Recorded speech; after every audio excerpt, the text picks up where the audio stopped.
ഉമ്മയോട് ബാപ്പയോട് കയർത്തി സംസാരിക്കരുത്, വേദനിപ്പിക്കരുത്, അവരെ നിന്ദിക്കരുത്, അവരെ ഒരിക്കലും തന്നെ മനസ്സിന് വേദന ഉണ്ടാക്കരുത്.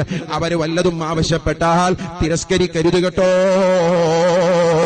നമ്മൾ നമ്മുടെ മക്കളോട് എത്ര കരുണയോടെ കൃപയോടെ ജീവിക്കുന്നില്ലേ, വേണ്ടതൊക്കെ ചെയ്തു കൊടുക്കുന്നില്ലേ? ഇതിനേക്കാളേറെ ഒന്നുമില്ലാത്ത കാലത്ത് നമ്മെ നോക്കിയവരല്ലേ, കഷ്ടപ്പാടുള്ള കാലത്ത് നമ്മെ പൊന്നുപോലെ നോക്കിയ ഉമ്മയും ബാപ്പയല്ലേ. അതുകൊണ്ട് അവരോട് കരുണ കാണിക്കുക, കൃപ കാണിക്കുക, റഹ്മത്ത് ചെയ്യുക. ഉമ്മയോട് ബാപ്പയോട് ഒരിക്കലും തന്നെ മോശമായി പെരുമാറരുത്. പ്രിയപ്പെട്ട യുവാക്കളോട് പറയട്ടെ, വിവാഹം കഴിച്ചതിന്റെ പേരിൽ ഒരു ഭാര്യയങ്ങ് കിട്ടിയപ്പോൾ ഉമ്മയെ മറന്നു പോകരുതേ.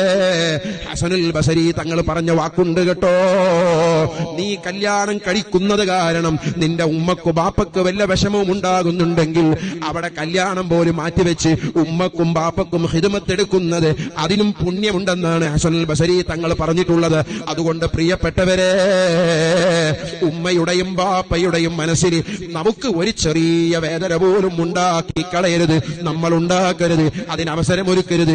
അവരോട് സ്നേഹത്തോടെ സന്തോഷത്തോടെ പെരുമാറി ആ മാതാപിതാക്കളെ കാലിന്റെ ചോട്ടിലാണ് അൽ ജന്നത്തു തഹത അഖ്ദാമിൽ ഉമ്മഹാത്ത്, ഉമ്മയുടെയും ബാപ്പയുടെയും കാലിന്റെ ചോട്ടിലാണ് സ്വർഗ്ഗമുള്ളത്.